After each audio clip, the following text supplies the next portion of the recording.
Viral হয়েছে। আমাদের দেশের একজন বড় নেতা, যিনি আগামী সরকার আসলে অনেক বড় মন্ত্রী হবেন। বর্তমানে বাংলাদেশের একটা দলের তিনি সবচেয়ে গুরুত্বপূর্ণ লিডার। উনি বলেছেন যে আমাদের দল শরিয়া আইন বিশ্বাস করে না। না বলবেন না, দলের নামও না, ব্যক্তির নামও না। এই বক্তৃতাটা আমি ছাড়া আপনারা কেউ কি শুনেছেন? এখানে আছে অনেকে শুনেছেন, এটা গতকালকে আমি দেখলাম। তাহলে বাংলাদেশের একজন টপ মোস্ট লিডার, পরবর্তী সরকার আসলে বড় মন্ত্রী হবেন,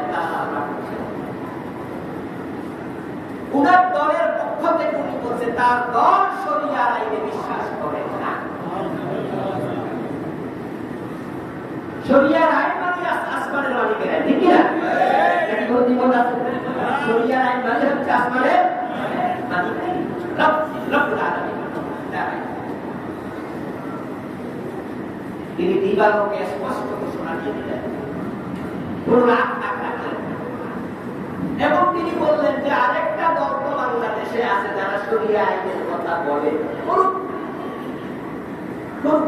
ওরাও তো শরিয়া আইন কায়েম করার চেষ্টা করছে, ওরা করুক। তাহলে উনি স্পষ্ট করে দিয়েছেন যে একদল লোক এদেশে শরিয়া আইনের চেষ্টা করছে, আর উনার দল শরিয়া আইন বিশ্বাস করে না। এরপরে যারা ওদের দলে ভোট দেবে, কর্মী হবে, সাপোর্ট করবে, হাসরের ময়দানে সে নেতার দোষ দেওয়ার কোন সুযোগ তারা পাবে না। নেতা বলবে আপনার আগে দিয়ে